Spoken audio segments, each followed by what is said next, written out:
Pelo exercício da política, do diálogo, da palavra e da persuasão, os seres humanos transformam a sua realidade.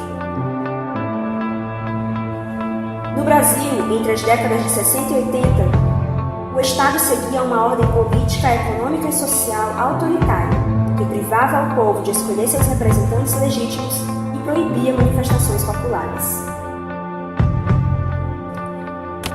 As resistências e o contexto social desfavorável fizeram surgir movimentos sociais de diversos tipos.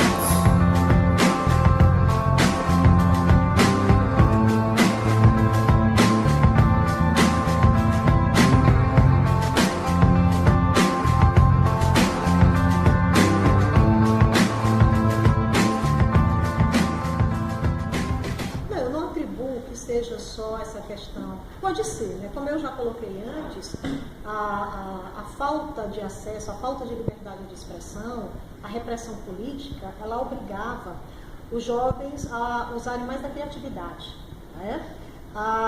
Isso também tornava as causas, de uma certa maneira, mais apaixonantes, fazia com que as pessoas se tornassem mais engajadas nesses movimentos. Até porque o contexto da época também era um contexto extremamente mais agressivo. Então, você tinha o quê? Você tinha injustiças claras na questão, por exemplo, da falta de liberdade política. Então, esses temas, eles apaixonavam bastante, né? Fazia com que as pessoas, elas se tornassem mais empenhadas em divulgar, né? Os jovens, eles divulgavam mais esses assuntos, eles debatiam mais, eles se comprometiam mais com isso.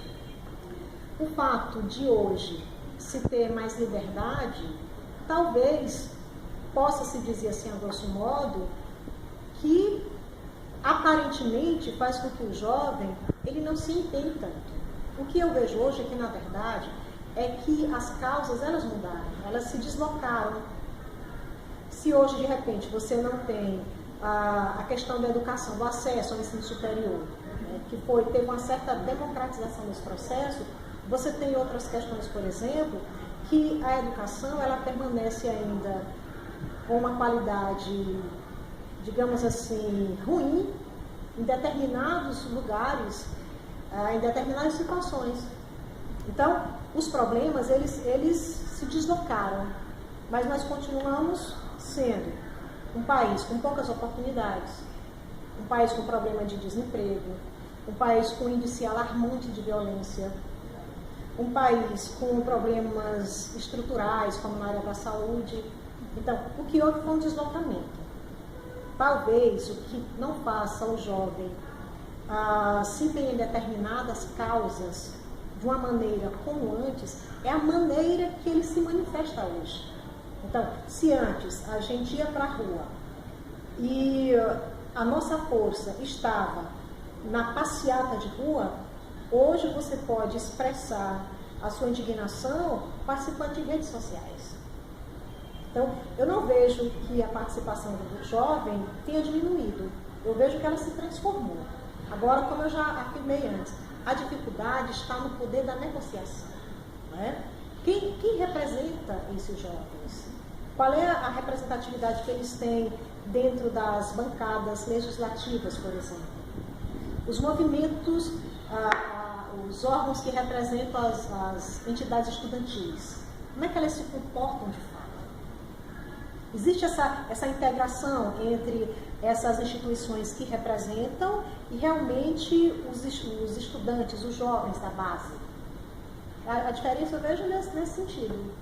E isso faz com que, aparentemente, se passe a ideia de que o jovem é descomprometido, que ele não liga muito, que ele não se interessa muito, né? Na verdade, eu acho que falta um pouco da discussão de como levar isso adiante. E isso é que falta os jovens, e isso eu atribuo a questão da liderança, como eu já disse, e às vezes essa fragilidade de algum conhecimento, de algum argumento que infelizmente a gente não tem. Bom?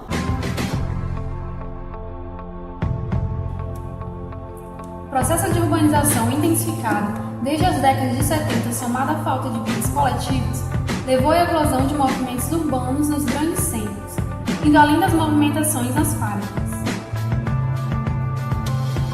A articulação de movimentos sociais foi fundamental para a mudança de pensamento político da sociedade, que aconteceu de forma gradual, restabelecendo o pluripartidarismo e a volta das eleições diretas para presidente da República.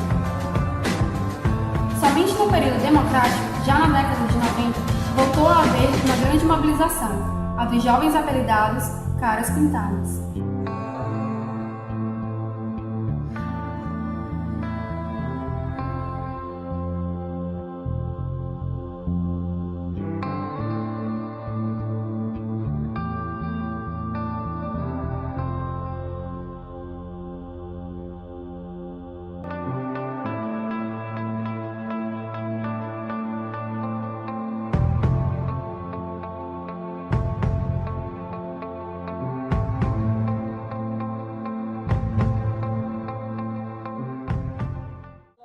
No início da década, a sociedade como um todo, sobretudo a juventude, participou de amplas mobilizações que levaram, inclusive, à queda de um presidente da República, né, que foi o Collor, né, em função dos escândalos, né, da corrupção, né, da forma como ele vinha conduzindo a gestão do Estado. Isso também se relaciona com a década anterior, né, nos anos 80, né, a partir dos anos 80, existe toda uma literatura que trata disso, que diz o seguinte, que essa década foi uma década de retomada, né, da participação da sociedade civil, assim, os movimentos sociais voltaram à cena pública. Enquanto professora de sociologia que dialoga com os fatos históricos, eu acho que a juventude de hoje, ela vive eterna, assim, é muito presente. Eu acho que os jovens de hoje, eu sinto, sobretudo quando eu estou em sala de aula, que eu penso, isso, e eu vejo assim, às vezes, eu não sei se é medo de falar, mas um certo silêncio, assim, para a dificuldade dos jovens se situarem no processo histórico. Tipo, educação pública, escola pública não é dádiva, é resultado de luta, de processos lentos, históricos e dolorosos. Assim, parece que há uma dificuldade da gente localizar, né, dos jovens de hoje se localizarem nesse percurso, entendeu? Parece assim que ainda não acordaram para a necessidade, né, de se inserir de forma mais crítica na realidade social como um todo. Então, na minha época também tinha gente que não queria nem, não tinha interesse nenhum de ir para DCE, para centro acadêmico, inclusive achavam que era perder tempo em relação a isso. Da mesma forma que eu acho que se vocês entrevistarem os meninos que fazem movimento estudantil hoje, eles também percebem isso, assim. Tipo, vocês foram atrás para pesquisar os meninos do Grêmio, com a dificuldade de mobilizar, trazer as pessoas para, de fato, participarem, se posicionarem dentro da escola, né? Compreendendo o que é essa escola, que ela é resultado de luta, que para mantê-la ela precisa lutar. Então, agora, a gente tem um excesso de informação, né? Mas como é que essa juventude está dialogando com essas informações? Ela tem conseguido, de fato, fazer uma síntese, né? Entender quais são as dificuldades que estão colocadas? Eu acho que é preciso a gente, e assim, enquanto professora, eu tenho muita essa preocupação e tentar fazer, assim, despertar, acho que não é bem isso, mas estimular debate, a crítica em sala de aula, que é fundamental para você entender que você é sujeito desse processo, você não está desvinculado dessas coisas, né?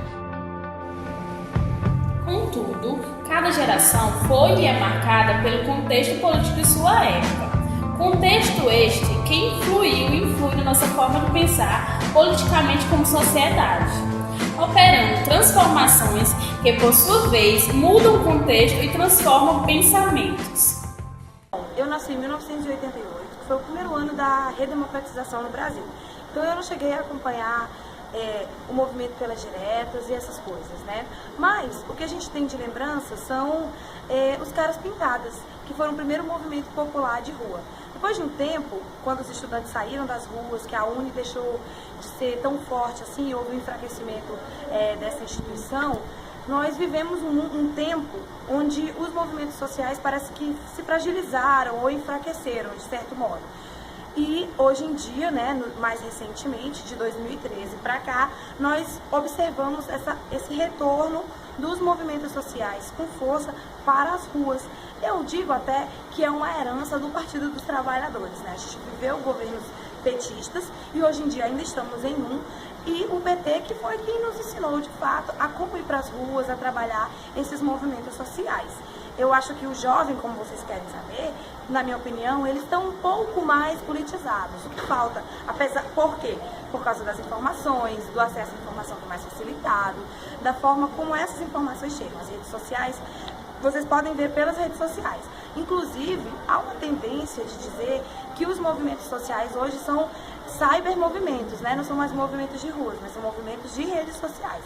Os cibermovimentos, eles estão mais revolucionários nas redes virtuais do que necessariamente nas ruas. A gente viu essa mudança de sentido dos movimentos sociais. Apesar de, recentemente, a gente ter ido para as ruas também e essa polêmica está aí. Eu acho sim que os jovens estão mais conscientes, mas ainda falta muita coisa, inclusive estudo, né? Consciência política de fato e de conhecimento histórico. Ainda está um pouco raso essa forma de conhecer, mas é muito importante que ela exista, de qualquer modo. O processo histórico faz toda a diferença. A forma de governo do país onde você está inserida facilita muito a forma como você pensa. Inclusive, eu acho que ela molda a forma como você pensa. Os movimentos sociais fazem parte da história de todos os povos. Eles trazem para o conjunto da sociedade uma nova noção de cidadania e participação popular. É um movimento de multidões que questiona as instituições públicas e privadas. Quem trabalha que tem razão, eu digo e não tenho medo de errar. Cada movimento social possui uma reivindicação específica. No entanto, todos destacam as contradições econômicas e sociais presentes na sociedade e lutam pela valorização dos direitos humanos. A ação dos movimentos sociais dá visibilidade a denúncias sobre problemas sociais e econômicos, reivindica uma nova sociedade e propõe alternativas de desenvolvimento social. No Brasil, uma grande ascensão dos movimentos sociais se viu na década de 70. O sindicalismo combativo, as comunidades eclesiais de base, as pastorais sociais e o movimento estudantil emergem com força no cenário nacional. A luta popular buscava o fim da repressão e a restauração das liberdades democráticas. A gente não tem cara de panaca, a gente não tem jeito de babar. Nos anos 80, foi criado a CUT, o MST e o PT. O povo brasileiro viu a volta das grandes mobilizações de rua, a luta pelas diretas, a legalização dos partidos. Foi também nessa década que as organizações da sociedade civil se articularam para interferir na Constituinte. Os direitos trabalhistas como o descanso remunerado, a licença maternidade e o 13º salário presentes na Constituição brasileira foram frutos da mobilização popular incentivada pelos movimentos sociais. Na década de 90, o neoliberalismo privatizou empresas estatais, cortou gastos públicos em áreas como saúde e educação. O resultado foi o aumento do desemprego e a precarização do trabalho. As greves por melhoria de salário e as ocupações de terras são reprimidas. O movimento social é criminalizado e enfrenta forte repressão policial. Os anos 2000 marcam a retomada das mobilizações populares, com uma nova cara de protesto. Surgem os movimentos internacionais anti-globalização que impulsionam iniciativas como a economia solidária, a luta pela democratização dos meios de comunicação, o debate sobre questões ambientais e desenvolvimento sustentável. Amanhã vai ser outro dia. Amanhã vai ser outro dia.